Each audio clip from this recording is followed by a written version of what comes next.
I'm on a quest to find music and art. Supporting local talent is the place I start. Yeah, this is our culture, the place to be. Games, books, arts and crafts and jewelry. This the guardians of the geekery. This the guardians of the geekery. This the guardians of the geekery. This the guardians of the geekery. And now for today's episode of Guardians of the Geekery with your hosts, Matt, Carol, and Joey.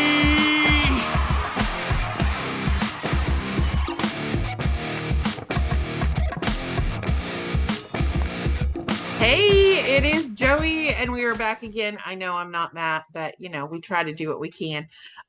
So we are here for another special episode of the Guardians of the Geekery, focused on the Geekery market.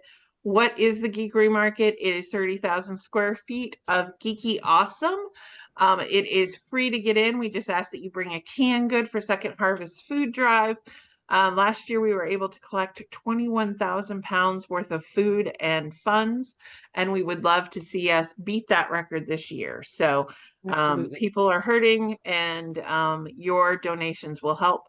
But you can also come and hang out with all sorts of geeky folks, from authors, artists, and artisans, including handcrafters, some people that have been there before, and some people who are coming for the very first time, which would include our guest today, Allison Aday from Asgard Farm. Welcome, Allison. Well, thank you for having me. So tell us a little bit about Asgard Farm. Of course, we got excited because we all love Thor and all that good stuff. But tell us a little bit about how you got started and what kind of stuff you'll be bringing to the market. Well, sure. The farm itself, we're actually a pasture-based livestock production farm. So we do a variety of animals, and we hit a lot of farmers markets and stuff during the season. So I raise pastured poultry and sheep and goats and pigs and a whole load of things. But I won't be bringing any of those to the Geekery market. I know Kabir Serena's probably going, make a note, ask Joey about the goats. No livestock. This isn't the alpaca festival. Oh, and I used to have those. We don't do alpacas anymore, but I do utilize our goat milk in my soap making. So we do goat milk soap, and I'll be bringing that with me. And I've been a crafter for a long time, so I do a variety of my current thing is epoxy and resin. So I do tumblers and badge reels and keychains and all of that kind of thing, and I'll be bringing those with me also. Awesome. And tell us a little bit about how did you get into soap making? Well, I got into soap making many years ago, like 25, 30 years ago, when I attended a Renaissance fair to go and see an acquaintance of mine who was a jewelry maker and would vend at Renaissance fairs. And she gave me a bar of handmade soap that she had gotten from a friend of hers who was also there. And I had never used handmade soap before. I grew up in town. I was a kid. I was like, soap comes from the store, right? It's ivory. That's it. And I was like, and it just kind of intrigued me at the idea that you could make soap at home, which seems so silly, right? People obviously have been making soap for millennia. But I kind of got intrigued with that, and the chemistry interested me. I'm kind of a sciencey person, so the chemistry interested me, and I started making soap. And then once we moved up here and I was able to get livestock, I got dairy goats and went with just goat milk soap. So, which Renaissance festival did you go to? I'm curious. Oh, this was in South Florida. Okay. Yeah, because I worked at the Carolina Renaissance Festival for a number of years, so. You helped open it, right? Yeah, yeah. I got here before the fair did, so I'll build it. But the Red Fair is a good place to get some handmade soap, but the Geekery market's a better place. Yes, although we always recommend, if you want to come in out of town and come in to our Geekery market, well, the great thing to do is come in on a Friday night. I had somebody contact me and they said they're going to IKEA on Friday. They're coming to the Geekery market on Saturday, and they're going to the Red Festival on Sunday. And that sounds like a great weekend to me. There you go. You make a weekend of it. Yes. I was going to ask if you started making soap before you got the goats, or if the soap came as a byproduct of the goats. But obviously, you've been making soaps for years. How did you get into resin? Was that just something that you wanted to try and it kind of took off in your brain? Because I know I hop, Um, skip, and jump to different hobbies like all the time. Yeah, I do that too. But the resin primarily, I started resin really honestly because I was seeing lots of people doing resin work. And I wanted to make a set of matching tumblers for my burlesque troupe for Christmas. I wanted to make a big matching set for us. So I did that matching set and it just kind of took off from there. Once I had made that one set, I was like, oh, I really like this. So that just kind of took off from there. Awesome sauce. And do you still do burlesque? Just out of curiosity. Not as much as I used to. Unfortunately, COVID and stuff kind of knocked a lot of that Yeah. back with the stage performances and everything. I actually was just talking to my troupe leader the other day that I needed to get back on stage more than I have been in the past year or two. But yeah, I still do, and I absolutely love burlesque. Sweet. We have had actually burlesque troops at the gala when we used to do the Geek Gala. So Yeah, we had a couple different ones. What was it? Nerdvana was one of them that used to yeah. come and stuff Really like girls, that. yeah. So, Yeah, we actually did my troupe, Discordia Dames, we did oh yes, Queen City. Oh yeah. Anime. yeah. Yeah, we did Queen City Discordia Anime, and it Dames was so actually cool. came and did the gala one year, didn't they? Yes, we Um, did actually. yeah, we did. Yeah, you did. We- Yeah, Yeah, yeah. I think so. Yeah. Yeah. we used to do Yeah, the we think gala we after Yes. dark. So yeah, so it was Mhm. there. But yeah. No, we have a love for the burlesque. Yeah. Yeah, we love all things. So Yeah, yeah. that's why they call me the giddy geeker because I get giddy about it all. So it works out pretty well. Um, so show us some of the different soaps you have. I saw you. Okay. Yeah, and tell us about Sure. some of the different flavors or scents or. I guess Don't you Yeah, should so- miss the soap. I shouldn't be calling Yeah, it please don't flavors. eat I them. don't want to encourage that. Yeah, and This yeah, isn't a please Christmas don't. story. Don't wash your kid's mouth out with soap. But if you do, my soap won't make them go blind. There you Like in a go. Christmas. This is good. So, This is information we need. So yeah. Well, I just have a couple here in front of me. Okay, so I have our butterfly garden soap. This is actually, my daughter is a huge Dolly Parton fan. And if you know, Dolly Parton puts her thing is butterflies on everything. So I did a Dolly Parton inspired soap for her this year with the butterflies, which is really cute.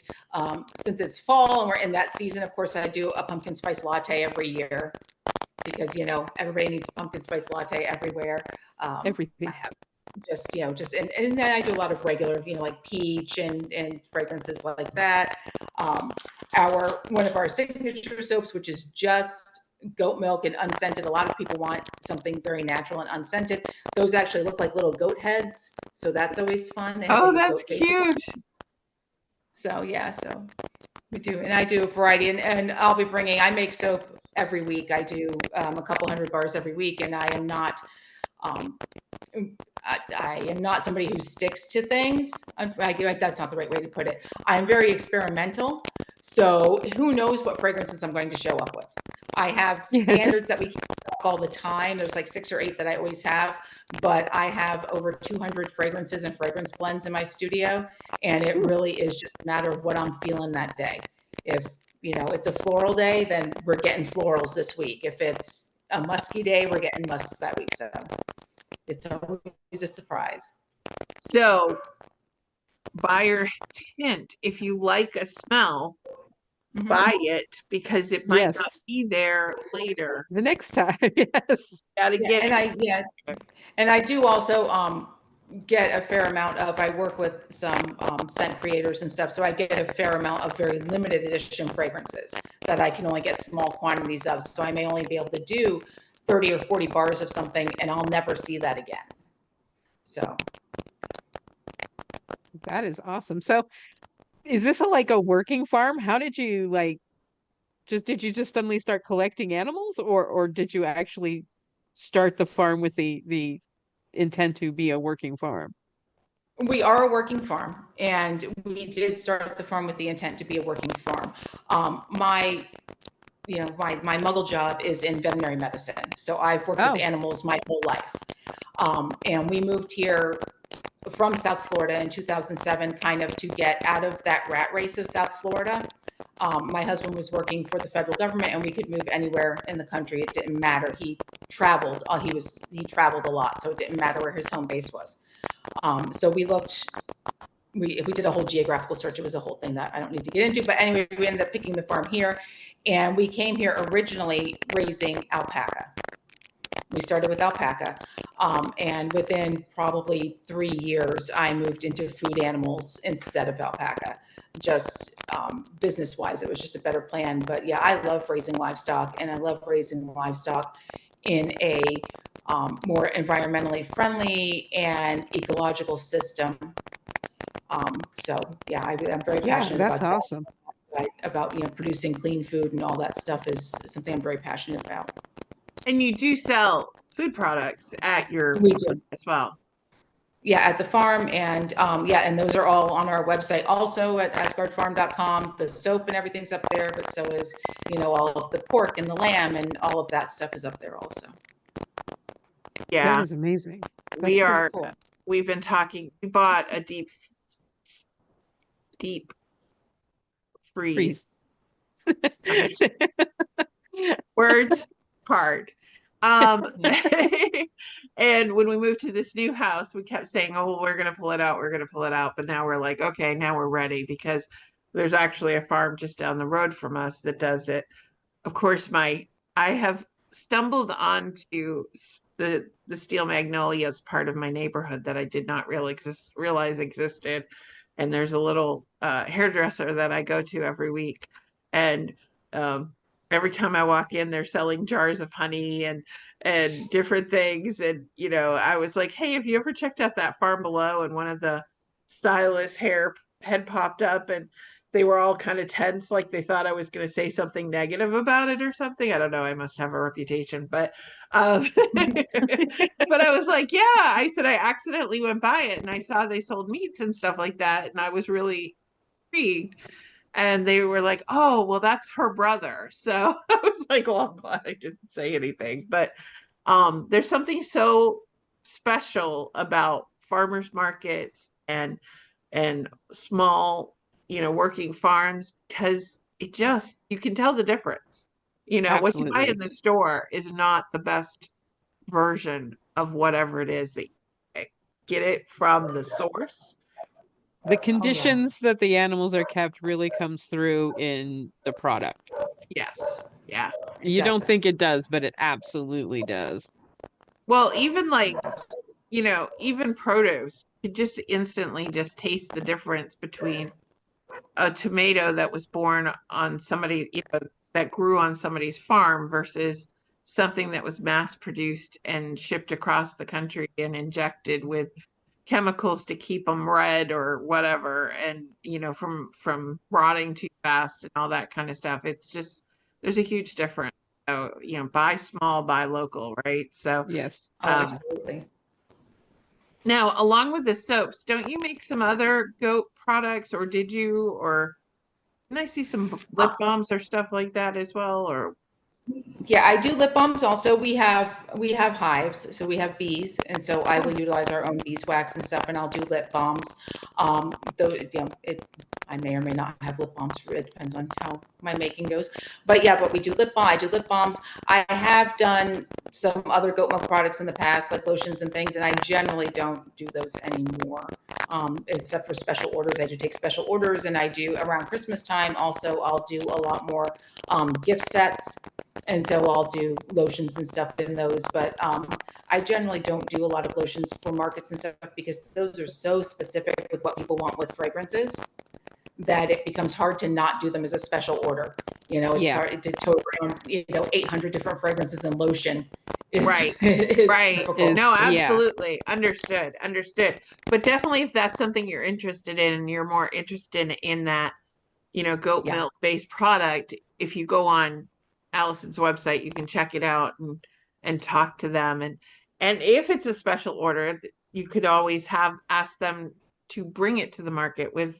Absolutely. You can pick it up there. So especially like the tumblers too, if there's a specific thing you're looking for, but just like with all of our vendors, the sooner you let them know, the more likely they'll be able to bring it to the market, because everything that's handcrafted takes time. It Yeah. doesn't just, you can't snap your fingers. This is not Earl Grey on the Enterprise deck. Okay. So it takes time. It takes time. We don't have replicators yet. No. Well, 3D printers are probably the closest to a Closest thing to replicator we have so replicators. far. And you wouldn't want to replicate soap on a 3D printer. I'm just telling you right now. No. Not the experience you think. Yeah. Okay, that Mm. is adorable, Carol. And I need all of you on YouTube right now to go and see the adoring look of her cat saying, Mommy, I don't want goat milk. No, she does want goat milk. She's like, I just want milk. This is Artemis. She's spoiled and she loves yogurt, don't you? Yeah. Ooh. And yes, she's being very needy today, so she decided to make her way onto the podcast today. So But at least I have it's a very not, neat cat, so I feel that. yeah, but it's not cat butt. It's adoring cat it's not, yeah, face. it's not Nyx. My other cat, Nyx, will pace in front of me, and she does like to put her butt on the podcast. So Yes. Artemis is at least she's being very nice. So yeah, my little goddess kittens all over the place. So, Allison, what other things do you want us to know about what you will be bringing to the Geekery market? We're very excited to have you, by the way. Yes, we are. Well, okay. So like I said, my daughter brought me a bunch of stuff down here. So Yeah, so don't I'll get be in trouble with her. Tell us all the things that you're supposed to tell us. Right. So I'll be bringing tumblers. Of course, it being this time of year, there's going to be a lot of Halloween type stuff from I do a lot of cute Halloween, like this one, which is very cute. I'm only here for the brews, not the booze, because they're booze. You gotta love a dad joke, right? I do tons of horror movie tumblers too. Those are incredibly popular. Glow in the dark it cups. People love them for whatever reason. I mean, which is fine. I like it myself. Who doesn't like Pennywise? But yeah, they'll be. Joey doesn't. That's because Carol decided to point out that I had the perfect sewer system right by one of the houses I was living at as we were driving home at 11 o'clock at night in the dark down a deserted road. Thanks, Carol. They were like clearing out the sewer and they had a big pipe going down there. And I'm like, they're feeding Pennywise. Yeah. It's like, you're about to drop me off in a dark house. Yeah, in a dark house by myself. Thanks. Anyway, one of my coworkers has those types of drains on her street, and her Rottweiler is forever sticking his head in there like there's something in there. And so I harass her nonstop. I'm like, that's what it is. He's coming to get it. She's like, you need to leave me alone. But so plenty of Pennywise, Freddy Krueger, Jason. Beetlejuice is super popular again right now because of the second movie. Of course, Wednesday's super popular, right? So all those kind of Halloween themed things. I also have just started doing a bunch of tumblers in classic MGM monsters for this time of year, which I thought would be really fun. Swamp Thing and the Frankenstein monster and that kind of thing. What else? She brought these. I also do glass and acrylic tumblers, which are a little bit different, like this one, which looks like it has, I don't know how well this is going to come up on the podcast, but it looks like it has soda in it, but it's not. It's actually empty. So, and I do these drink ones, and I do these ones, which are really popular in, I do like Slurm and Nuka-Cola, from Fallout and stuff. So those are fun too, just fun things like that. Since I'm in medicine, of course, badge reels, because, who doesn't, every nurse needs a badge reel, so I do tons of badge reels, keychains, pens, and what are you pointing at? This. You could always come on camera too, She's jabbing at me. Well, my daughter wants me to talk about the custom cup I made for her because I take custom orders. Okay. She is, her favorite movie is the 2005 version of House of Wax. Oh, okay. Which has Paris Hilton in it. Okay. Yes. So she has.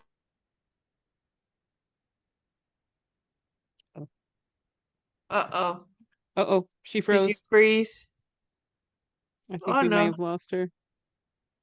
Come back. Oh no. Oh no. Oh no. See, you talked about Pennywise. She got sucked down the hole. Pennywise came a calling. I'm sure she'll be back in just a moment. There we are. There we not are. Okay. There we are. Okay. So Okay, show so us. All right, we're back. Oh, Yes. what happens. See, Okay. we talked about And- Pennywise and he made you disappear. That's what He happened. did make me disappear. So she had me make her this cup before she left for college, which is it's the poster from House of Wax. Yep. So she just every time we talk about anything custom, she likes to bust it out. So yeah, I do take custom orders. I'll have examples of different custom orders and my order book with me at the market. And of course, you can contact me online too for custom orders, but I do also do custom orders. Awesome. And what is the website address? It's asgardfarm.com. All right. And it's just So make spelled sure like Asgard. So yeah. it's a single A, Asgard, Yes. not double Yes. A, Asgard. It's Well, yes, there are it's single two A. A's in it. There's not three A's in it. There's So it's not the- ASGARD. There Yes. we go. Yes. And we'll have that link in the show notes. Yes. Yes. Yeah. So is your daughter who's pointing at you going to sneak her head on camera or no? Yes, she is. Get over here, Bronwyn. And you'll see her. That's kind of our division of labor is I am the crafter and she is generally the one who runs our booth and stuff, but I will be with her Okay. that weekend. So she does a lot of stuff. Come over here, Bronwyn. Come say hello. So this is my lovely daughter, Bronwyn. So, no, she's totally embarrassed, but good. She deserves it. I stage manage. This isn't my thing. Okay. Wait, you've got the strawberry shortcake. I love it. I love it. So Oh, go check out Bronwyn and Allison. And I love that you are a mother-daughter duo running this. I think that's amazing. And maybe you have to sneak one little tiny good in. I didn't say that, Kayla. If you're listening over at Cabarrus, that was not my suggestion. But yes, but people, if they want to see the goats, they can actually go to the farm. You have some events there every once in a while, right? So We do have events there. We'll be having an event just before Christmas this year will be our next big open farm event that we'll be doing. We like to do a couple of open farm days every year. And then of course we do farm tours and stuff by appointment pretty much all the time. But yeah, we do at least 2 big events on the farm per year so people can come out and see what we do and see why we're passionate about it and, and all that kind of stuff. See where your food's coming from. yeah. It's important to know. So, Yeah. Well, Allison, I'm so glad that you were able to be with us today, and Bronwyn too.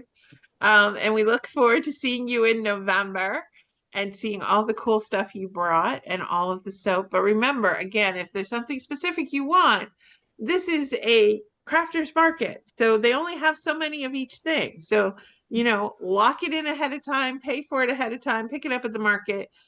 Basic market math. If you pay for it ahead of time, then it's like it's free when you get to the market and you can spend your other money on other stuff. So That's right. that's right. how it works, just in time for the holidays. So, Yes. and you are allowed to buy Christmas presents or holiday presents, whatever holiday you celebrate, for yourself. So feel free to And go remember, monsters are good all time of year. Yes. Monsters make good Christmas gifts too. So Yes. Oh, well, yep. Gremlins. Come on. that's right. And I'll have tons of Christmas stuff too. I'll be moving. I'm doing, obviously fall now, but December's right around the corner. So there'll be tons of Christmas stuff too. Yeah. There's never not a good time to wear a ghost earring. I'm just saying. That's right. I'm just saying it. Well, thank you, Allison. We Yes, will see thank you you. soon. Thank Bye. you. Bye-bye. That was an episode of Guardians of the Geekery. Thank you for listening. Check us out at guardiansofthegeekery.com and stay tuned for more content.